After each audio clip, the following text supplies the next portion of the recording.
कि जानो निज मते, मैं कितना बुद्धिमान हूं ये आप भी जानते हो, सर्वज्ञ हो, और मैं अपनी बुद्धि को जानता हूं कि मैं कितना हूं।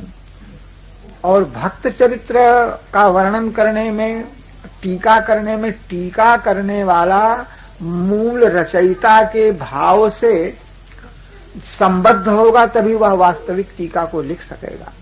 तो आपने जो भक्तों का चरित्र वर्णन किया है तो वह देख करके वर्णन किया है, भक्त का चिंतन किया और उन भक्तों ने आपके सामने अपने चरित्र को प्रकट कर दिया, अपने ज्ञान को, वैराग्य को, भक्ति को उन भक्तों ने आपके सामने स्पष्ट कर दिया, तब आपने उसका गान किया।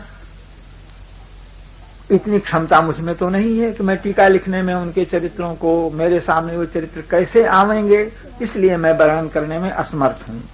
लेकिन हमने श्रीमद् भागवत में ये बात सुनी है कि द्रुमन प्रवेश कियो ऐसे ही कहा। ये श्री सुखदेव जी वन में पहुंच गए, पीछे पीछे पिता वेदव्यास जी विरह कातर हो करके बेटा बेटा कह करके लौटाना चाहते थे, उनको वियोग था। वेदव्यास जी को मात्र पुत्र वियोग नहीं था, वेदव्यास साक्षात भगवान थे और ज्ञान वैराग्य भक्ति में किसी प्रकार से कोई कम नहीं थे। पुत्र में इस प्रकार का सामान्य पुत्र में मोह होना संगत नहीं, किंतु शुक सरीखा पुत्र जानते थे कि शुक यह परमहंस है, ज्ञानी है, भगवान का भक्त है, इसलिए पीछे पीछे उनके भक्त विरह में, पुत्र विरह में कहने को, लेकिन भक्त विरह में कातर होकर के पीछे पीछे जाना चाहते थे। ऐसे पुत्र को अपने समीप रख करके सत्संग से लाभ लेना चाहते थे। सुखदेव की महिमा प्रकट हो चुकी थी, क्योंकि 12 वर्ष रहने के बाद प्रकट हुए थे। भगवान का आश्वासन था, शंकर जी का आशीर्वाद था, इसलिए पीछे पीछे। तो सुखदेव जी ने क्या किया कि द्रुमन प्रवेश कियो। जब देखा कि पिताजी लौट नहीं रहे हैं, इनको कैसे वापस किया जाए, तो उन्होंने वृक्षों में प्रवेश होकर के उत्तर दिया। जब यह कहीं भी दिखाई नहीं पड़े सुखदेव जी वृक्षों में व्याप्त हो गए। योगी जो होता है, सिद्ध जो होता है, वह जल में जल बन करके प्रविष्ट हो जाएगा, अग्नि में अग्नि हो जाएगा, वायु में वायु। इस स्थिति को प्राप्त थे श्री सुखदेव जी महाराज। उन्होंने वृक्षों में व्याप्त होकर के वृक्षों से प्रतिध्वनि आई, सुको हम सुको हम, मैं सुखदेव हूं, मैं सुखदेव हूं। वृक्षों से आती हुई प्रतिध्वनि को सुनकर के श्री वेद व्यास जी महाराज ने सुखदेव जी के स्वरूप को और अच्छी तरह से समझ लिया कि यह ब्रह्मलीन योगी है, और लौट करके चले आए। प्रियादास जी कहते हैं कि जिस तरह से सुखदेव जी ने वृक्षों में व्याप्त होकर के पिता को उत्तर दिया, योगी को यह सामर्थ्य होती है, उसी तरह से आप मुझ में प्रविष्ट होकर के और टीका को कहवाइए, करवाइए। मैं टीका को करने में समर्थ नहीं हूं, लेकिन आपसे प्रार्थना करता हूं आप मुझ में प्रविष्ट होकर के मेरे द्वारा, मेरे मुख से आप टीका को बोलिए और मैं लिखूं। इस तरह से टीका हो सकेगी। सीनाभा जी ने प्रियादास जी की प्रार्थना को स्वीकार किया और इस प्रकार प्रियादास के द्वारा टीका हुई।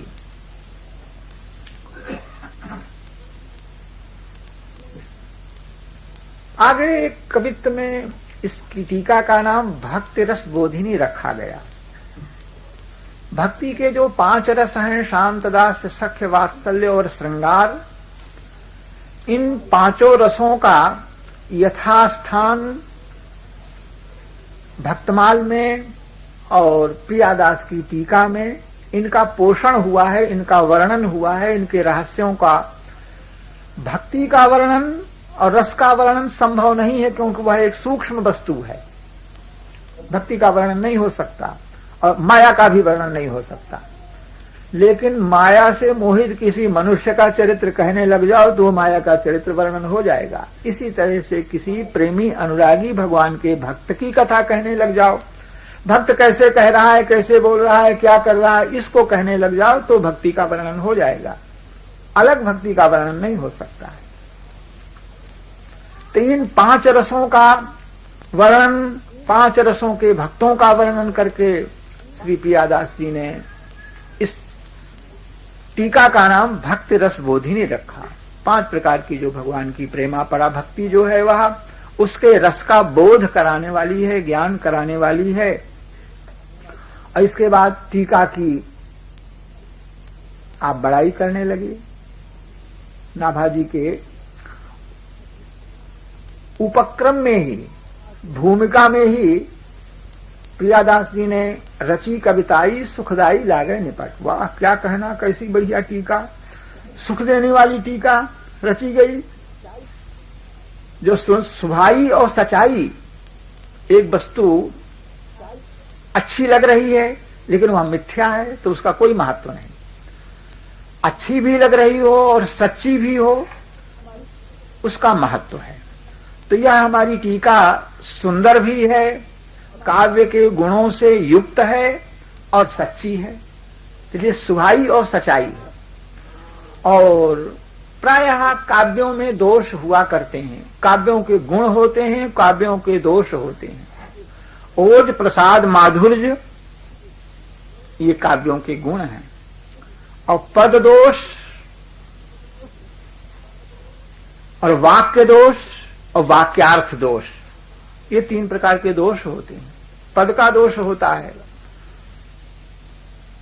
असंगत पद हैं, क्रिया में कोई पद है, कर्ता में कोई पद है, पद के दोष होते हैं। वाक्य बनता है तो उसमें दोष हो जाते हैं, वाक्य के अर्थ में दोष होते हैं। दोषों का 16 प्रकार के पद दोष, 16 प्रकार के वाक्य दोष, इन सब का बड़ा भारी वर्णन किया गया है। प्रियादास जी कहते हैं कि हमारी इस टीका में कुछ नहीं है, ये दोष नहीं है। अब पुनरुक्ति लय मिटाई है, पुनरुक्ति इसमें नहीं कही गई। पुनरुक्ति को तो मिटा ही दिया गया। पुनरुक्ति एक दोष है, एक बात को दोबारा कहने का नाम पुनरुक्ति होता है। लेकिन भगवान के चरित्रों का वर्णन करने में, भगवान की स्तुति करने में ये दोष नहीं माना जाता है, यह क्षम्य होता है। भगवान का भक्त एक ही बार उस बात को बार बार कहेगा तो उसे पुनरुक्ति नहीं कहा जाएगा। इसलिए पुनरुक्ति आदि दोष इस टीका में, नाभाजी के मूल में, इसमें नहीं है। कोई कितना ही सुंदर काव्य हो, अगर भगवान की भक्ति से युक्त नहीं, भगवान का उसमें नाम नहीं, तो उस सुंदर काव्य को भी भागवत में लिखा है कि भक्त लोग इस प्रकार उसका त्याग करते हैं जैसे कौवा को फेंकी जाने वाली जूठन का स्थान। कौवा जहां पर बैठता है वह स्थान अपवित्र हो जाता है। जहां जूठन फेंक दिया, कौवे खा रहे हैं, तो वह स्थान जितना अपवित्र हो जाता है, इतना ही अपवित्र उस काव्य को मानते हैं जिसमें भगवान का नाम नहीं, भगवान का चरित्र नहीं। और जिसमें भगवान का चरित्र है, फिर चाहे गिरा ग्राम में सियाराम जस, फिर चाहे वह गांव की देहाती भाषा हो, उसमें काव्यों के गुण न भी हों, तो भी भक्त लोग, सज्जन लोग बड़े प्रेम के साथ उस काव्य को पढ़ते सुनते हैं। प्रियादास जी कहते हैं कि अक्षर मधुरताई, हमारी इस टीका में अक्षरों का माधुर्य है। एक अक्षर का दूसरे अक्षर से, एक शब्द का दूसरे शब्द से कैसे योजन होना चाहिए, उस प्रकार से यह इस टीका में अक्षरों का संयोजन हुआ है। किसी ने कहा कि महाराज आप ही ने स्वयं टीका की, अपने मुंह मियां मिट्ठू, अपने ही काव्य की बड़ाई करना तो वही होगा कि निज कवित्व के हिलागननी का सरस हो अथवा अति फीका। कवि स्वयं कविता करता है तो वह चाहे जितनी नीरस कविता हो, लेकिन उस कवि को अपनी कविता स्वयं अच्छी लगती है, दूसरे को अच्छी लगे चाहे न लगे, कवि को स्वयं अच्छी लगती है। लेकिन कविता को सुनने के बाद संत महात्मा लोग जिसकी प्रशंसा करें वह प्रशंसनीय मानी जाती है। स्वयं रचयिता कवि अपने काव्य की प्रशंसा, और दूसरा भगवान का स्वभाव है कि भक्त के हृदय में अहंकार को नहीं रहने देते हैं। जन अभिमान न राखें काऊ, दीन बंधु अति मृदुल स्वभाव। अत्यंत कोमल स्वभाव के कारण भगवान अपने भक्त के हृदय में अहंकार को नहीं रहने देते हैं। और दूसरा स्वभाव, जन अवगुण प्रभुमान न काऊ। अपने भक्त में दोष को भगवान नहीं गिनते हैं। जिस तरह से पिता माता अपने छोटे शिशु बालक के दोषों को नहीं देखते हैं और बालक के दोष को देख करके भी उसकी गिनती नहीं करते हैं, अपने प्यार को कम नहीं करते, उसी तरह से भगवान भक्त के दोष को देख करके भी भगवान उसे क्षमा करते हैं, नाराज नहीं होते हैं। लेकिन वही भगवान यदि अहंकार आ जाता है तो अहंकार को दूर करते हैं, और दूर करने में भले उसे कष्ट ही क्यों न हो। नारद के मन में अहंकार को देखा, अहंकार के अंकुर को देखा तो बेग सुमय डारी हूं उपारी। पन हमार भगवान ने सोचा कि अभी तो ये अंकुर है, अगर बड़ा भारी पेड़ हो गया तो इसको उखाड़ने में हमको भी बड़ी कठिनाई होगी और भक्त को भी, नारद जी को भी कष्ट होगा। इसलिए अंकुर जब तक है तभी तक उसे जल्दी से जल्दी नष्ट करना चाहिए।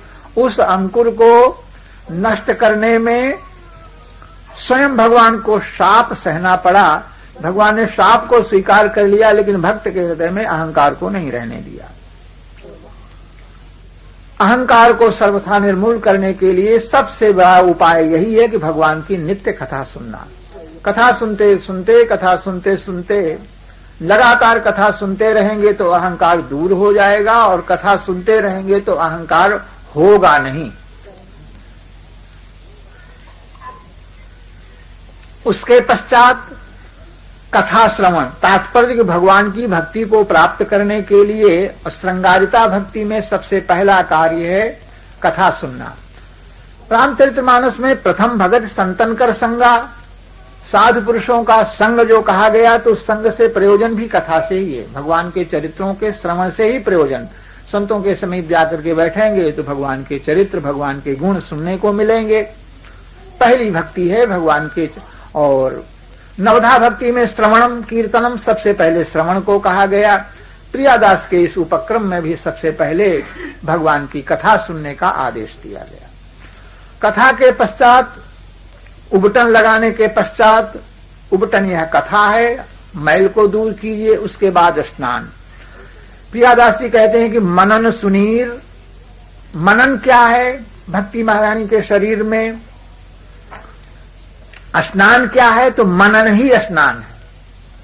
सुने भय विषय को, सुनने के पश्चात एकांत में बैठ करके हमने क्या सुना था इसका चिंतन करना। और सुनने में कौन सी ऐसी बात है जो केवल मनोरंजन के लिए कही गई थी, उसको छोड़ करके, और कौन सी बात उसमें ग्रहण करने के योग्य है, इसको ग्रहण कर लेना। श्रवण के बाद मनन, और मनन के बाद निदिध्यासन कहा जाता है। निदिध्यासन उसको कहते हैं कि हमने सुना और सुनकर एक कान से सुना, दूसरे कान से निकाल दिया, कुछ पल्ले नहीं पड़ा, कुछ लेकर के नहीं गए हृदय में। तो मनन जब करेंगे तो मनन में यह हमको पसंद आएगा कि हाँ ये बात बहुत अच्छी हमने सुनी, और इस बात को हमको भी स्वीकार करना चाहिए। कथा सुनने में हमने सुना कि हमको चोरी नहीं करनी चाहिए, झूठ नहीं बोलना चाहिए, तो ये समझ में आ गया, बहुत अच्छा लगा। लेकिन जब इसको धारण कर ले, निदिध्यासन भी हो जाए, मैं कथा का जो उपदेश उसे धारण कर लेना, कथा के सुनने के बाद अपने क्रिया रूप में उस आ जाना, और नहीं तो पटका पाठकाष्ट ये चांदे शास्त्र चिंतका सर्वे विसुननो मूढ़ा, ये क्रिया, यह क्रियावान सपन्निता। पढ़ने सुनने का, कहने सुनने का एक व्यसन होता है, कहे बिना नहीं रह जाता है, केवल व्यसन मात्र है।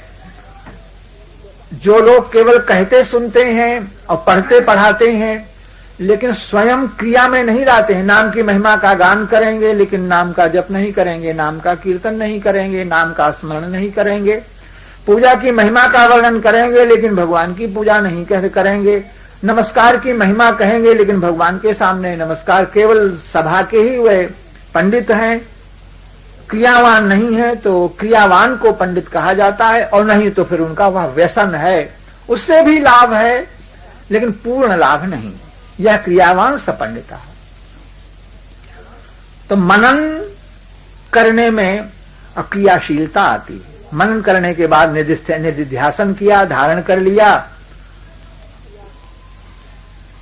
मनन सुनीर अनवाय, भक्ति देवी के शरीर का स्नान हुआ, सुने हुए विषय का और अपने मन में मनन करना। धुंधकारी के लिए विमान आया गोकर्ण के पूछने पर उन भगवान के पार्षदों ने कहा कि तुम्हारे श्रोताओं ने श्रवण तो किया था लेकिन धुंधकारी ने जैसा मनन किया वैसा मनन नहीं किया, इसलिए दूसरे श्रोताओं के लिए विमान नहीं आया। फिर कथा कहोगे, लोग मनन करेंगे तो सबके लिए विमान आ जाएंगे।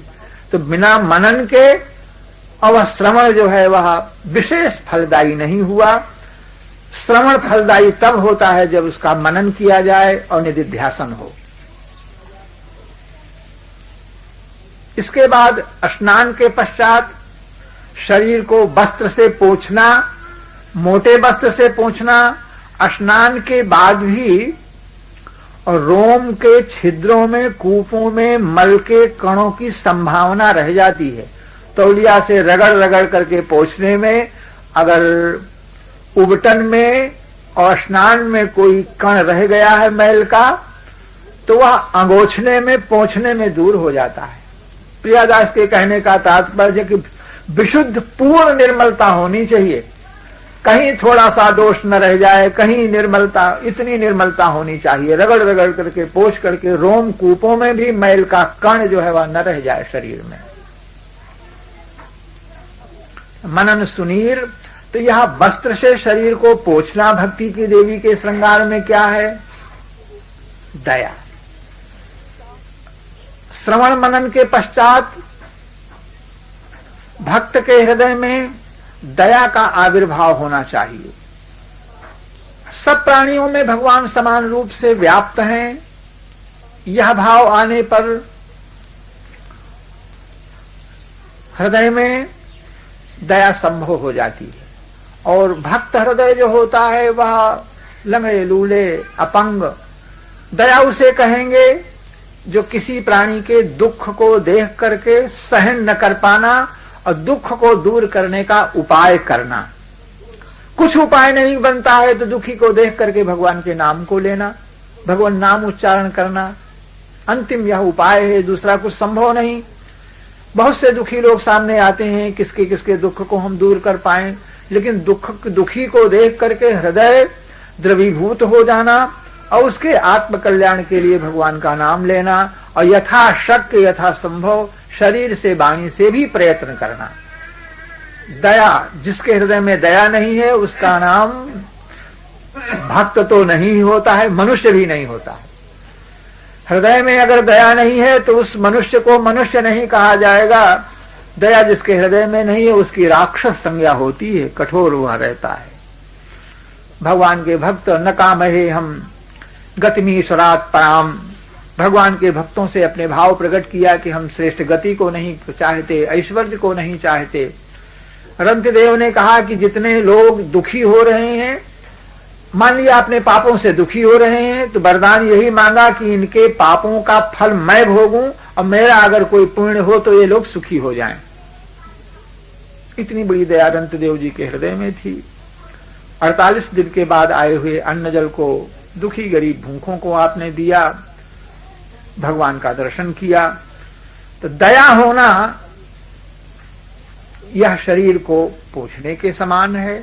कथा सुनने के बाद, अहंकार की निवृत्ति के बाद भक्त के हृदय में दया होना चाहिए, दया लाना चाहिए।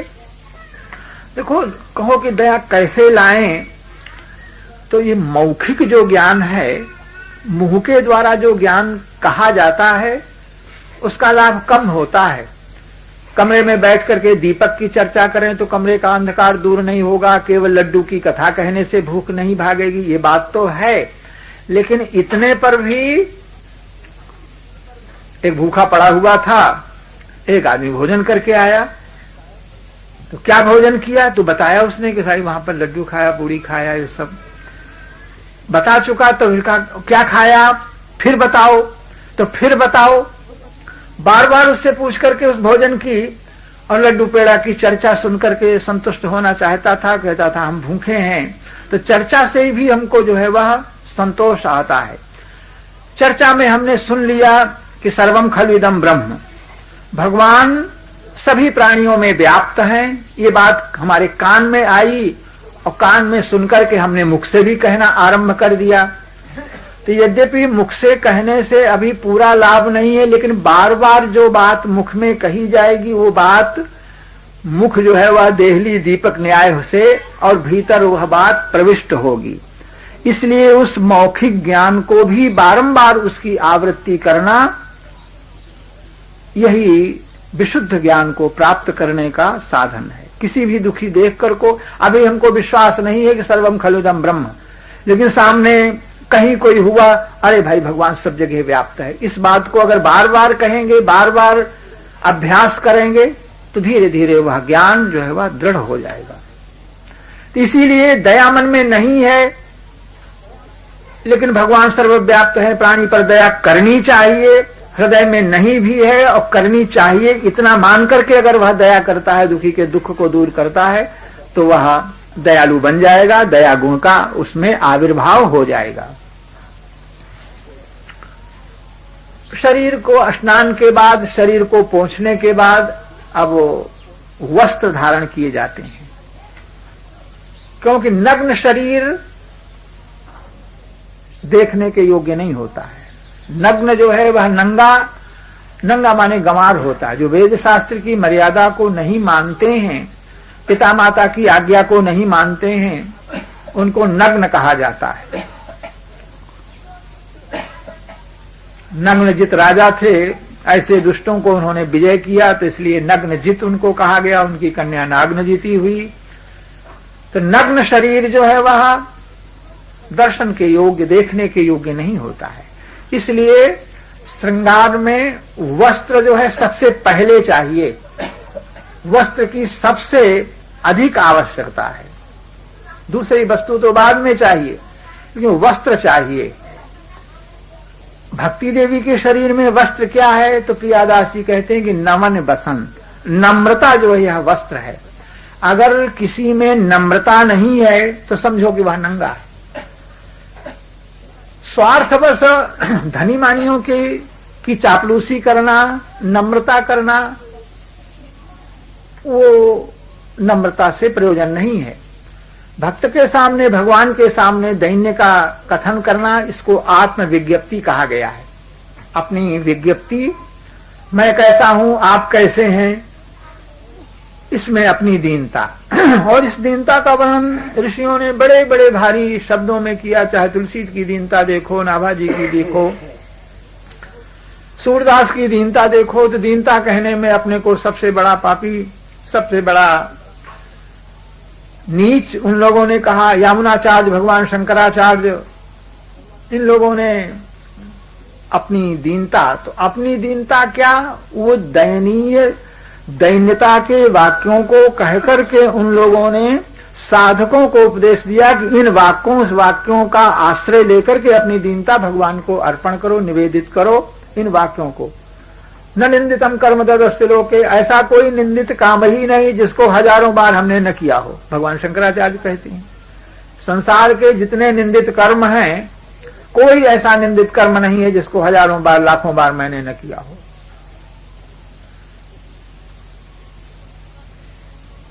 तो वह नम्रता, नम्रता ही वस्त्र है।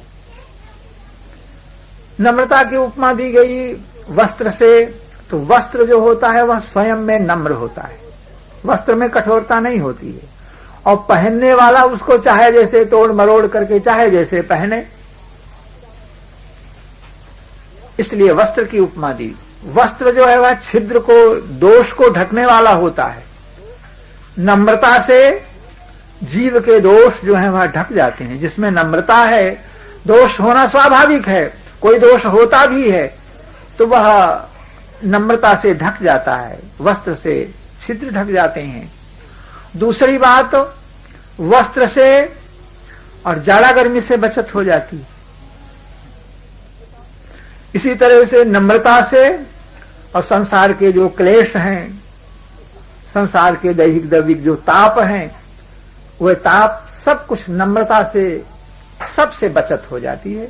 इसलिए भक्ति देवी के शरीर में वस्त्र क्या है तो नम्रता ही है। कथा सुनने के बाद और भक्त में नम्रता आ गई तो समझो कि अपनी भक्ति देवी के शरीर में वस्त्र धारण करा दिया गया।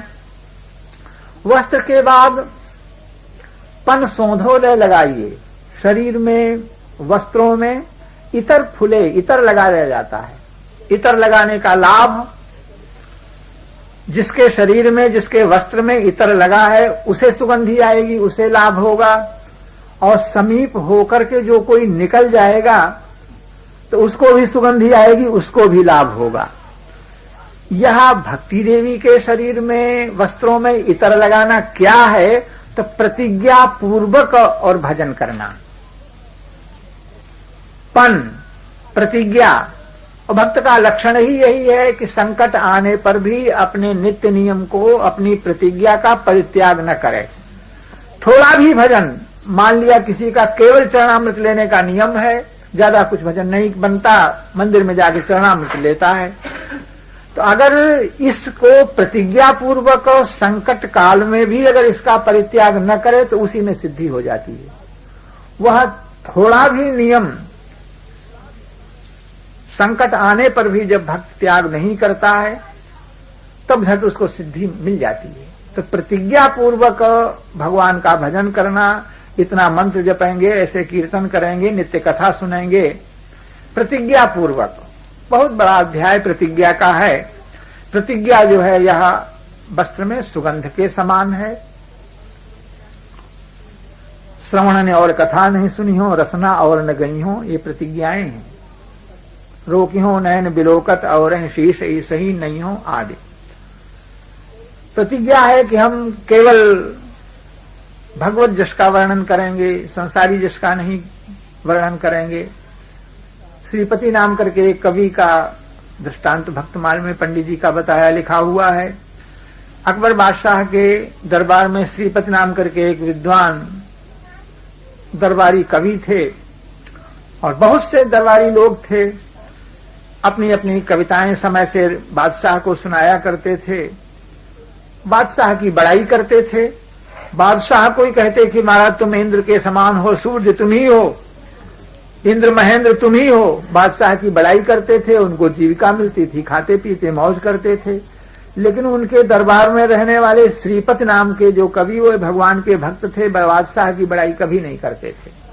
कविता सुनाने का अवसर आता तो भगवान श्री कृष्ण की कविता, राम जी की कविता, इनके चरित्रों का बढ़िया सुंदर छंद सुनाते, समस्या की पूर्ति भी करते और पुरस्कार भी उनको मिलता। प्रायः प्रथम पुरस्कार को जीत लिया करते थे। तो दरबारी जितने कवि लोग थे उन सब लोगों ने सलाह किया कि हम लोगों की जबान घिस गई और बादशाह का गुण गाते गाते अब प्रथम पुरस्कार मिलने की नौबत नहीं आती है और ये कभी बादशाह की बड़ाई नहीं करता है और पुरस्कार प्रथम ले जाता है। तो इसके और दरबार में रहता है तो या तो ये दरबार में इसको रहने ही न दिया जाए, अगर रहता है तो बादशाह की बड़ाई करे, बादशाह के गुण गावे।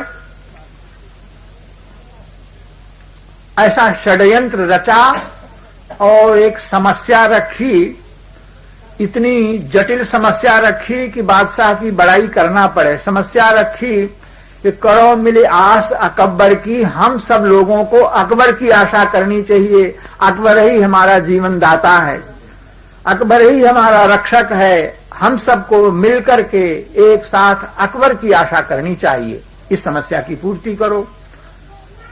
दिन आ गया, सभा जुड़ी, अपनी अपनी कविताएं लोगों ने सुनाना आरंभ किया और सुनाते सुनाते श्रीपति का नंबर आ गया। आप सुनाइए, आपने क्या लिखा है। तो इन्होंने इनकार किया, कहा कि मैं इस समस्या की पूर्ति करने में असमर्थ रहा हूं और मैंने कुछ नहीं लिखा है, मैं सुनाना नहीं चाहता हूं। तो बादशाह ने कहा कि देखो, आपसे तो विशेष करके आग्रह किया गया था कि आपको इस समस्या की पूर्ति अवश्य करना है, आपको तो अवश्य ही सुनाना है, फिर आप कैसे इनकार करते हो। जब आग्रह किया सब लोग एक तरफ से, वह कैसे नहीं सुनाओगे, कैसे नहीं सुनाओगे।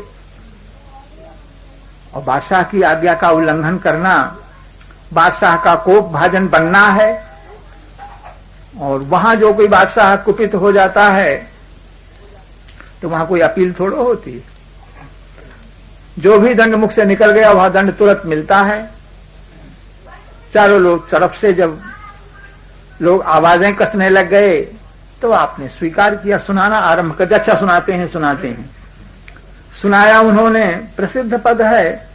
उन्होंने कहा अब के सुल्तान, आजकल के जो राजा लोग हैं, उन्होंने फुनियान, आग जलती है तो जैसे चिंगारियां उड़ती हैं, उन चिंगारियों के समान हैं आजकल के सुल्तान आप शरीफ है। क्षण भर में दिखाई पड़े और दूसरे क्षण नष्ट हो गए, जरा सी चमक आती है।